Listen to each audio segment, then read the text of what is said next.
All right. Well, are you guys ready to get into it? Sure. Okay. We've got first note here is, of course, the verse. It's Matthew 5. It's the second part of Matthew 5:13. And it's, but if the salt have lost his savor, wherewith shall it be salted? It is thenceforth good for nothing but to be cast out and to be trodden under foot of men. So I wrote this note before. This is the first note I wrote for the book. I said, I predict there'll be a focus on falling away from the faith and the way it should be viewed by members of the IBLP. And right now my question is, what does it mean for salt to lose its savor? And what is the analog to the Christian life? Well, so you still going? Or was that a question? No, we can go ahead and we can, I mean, go ahead. Finish your note. Okay. After doing a little research, I have a better understanding. Salt in the ancient world was not pure. It was mixed with other minerals that would have, what would happen is sometimes you'd have the container of salt, but the actual salt might leach out of the container, leaving only other minerals with no saltiness. So there's the context for what Jesus was talking about when this verse was written, or the author was talking about. I don't know that I believe it was Jesus that said this. Yeah, because scientifically, sodium is hydrophilic, so it likes water. It's drawn to it. Yeah. Right, but like salt doesn't lose its flavor.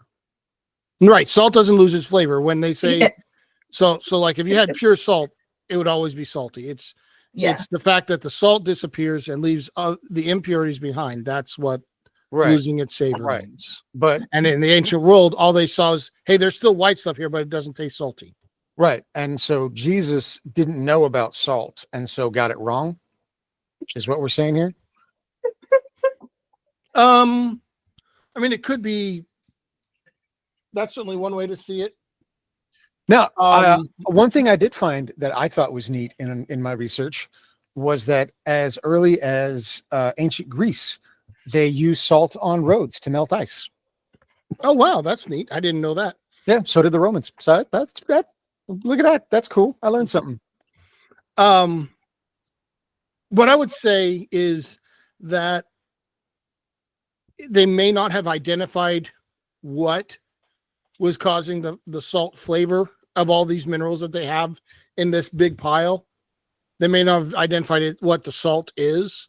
And so like when he was saying salt, he isn't meaning what we mean by salt. He means this stuff that we call salt, which is in our modern parlance is salt along with gypsum and magnesium and whatever else is in these minerals that they would use. But to them, that was what salt was. That's very generous. But yeah. But I do think it's insane to separate this verse about you're the salt and the salt loses its flavor when salt can't lose its flavor.